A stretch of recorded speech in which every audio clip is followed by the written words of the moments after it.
नमस्कार दोस्तों, स्वागत है आपका दिव्य आयु भक्ति चैनल पर। आज हम आपको एक ऐसे रहस्य से रूबरू कराने वाले हैं जिसे जानकर आपके मन में छिपे कई सवालों के जवाब मिल जाएंगे। क्या आपने कभी सोचा है कि भारत के कुछ मंदिरों में कामुक मूर्तियां क्यों बनाई गईं? मंदिर तो भक्ति, साधना और पूजा का स्थान है, तो फिर इसकी दीवारों पर इतने खुले और साहसिक दृश्य क्यों उकेरे गए? क्या इसका मकसद केवल कला था या फिर इन मूर्तियों में छिपा है कोई गहरा रहस्य? आज हम इसी रहस्य से पर्दा उठाने वाले हैं। इस प्रश्न का उत्तर हमें मिलता है छत्तीसगढ़ के भोरम देव मंदिर से। सन 1349 ईस्वी में राजा रामचंद्र देव ने अपनी पत्नी अंबिका देवी से विवाह के बाद इस भव्य मंदिर का निर्माण करवाया था। मंदिर के गर्भगृह में शिवलिंग स्थापित है और बाहर की दीवारों पर बनी हुई हैं लगभग 54 अद्भुत कामुक मूर्तियां जो कामसूत्र पर आधारित है। लेकिन सवाल यही है, इन मूर्तियों का मकसद क्या था? दरअसल प्राचीन भारत के ऋषि मुनि और शिल्पकार समाज को एक गहरा संदेश देना चाहते थे कि ये मूर्तियां युवाओं को ये समझाने के लिए थीं कि जीवन केवल तपस्या और संन्यास का नाम नहीं है, गृहस्थ जीवन भी उतना ही पवित्र है।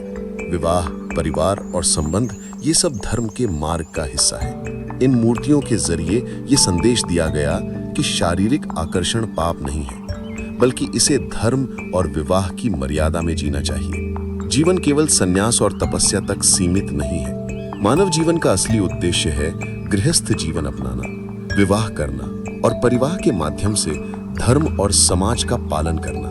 मंदिरों में ये संदेश इसलिए दिया गया ताकि जब युवा यहाँ आए तो उन्हें ये सीख मिले कि काम मोक्ष की राह में बाधा नहीं, बल्कि एक चरण है जिसे सही मार्ग पर जीना चाहिए।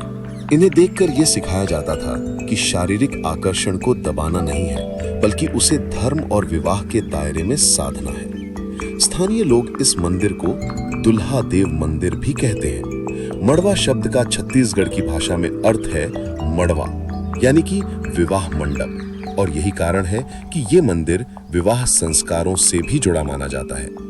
अब आप समझ गए होंगे कि इन मूर्तियों का उद्देश्य समाज को अश्लीलता की ओर ढकेलना नहीं, बल्कि जीवन को संतुलित दिशा देना था। ये मूर्तियां भारतीय संस्कृति का वो अनोखा अध्याय है जो हमें ये सिखाती हैं कि धर्म, कला और जीवन तीनों को साथ लेकर ही पूर्णता प्राप्त किया जाता है। और यही कारण है कि उस समय के पुराने मंदिरों में कामुक मूर्तियां बनाई जाती थी। तो दोस्तों, ये जानकारी आपको कैसा लगा? अगर जानकारी अच्छी लगी हो तो वीडियो को लाइक करें और चैनल दिव्या आयु भक्ति को सब्सक्राइब करना ना भूलें। फिर मिलेंगे एक नई धार्मिक और रहस्यमयी कहानी के साथ। तब तक के लिए जय भोलेनाथ।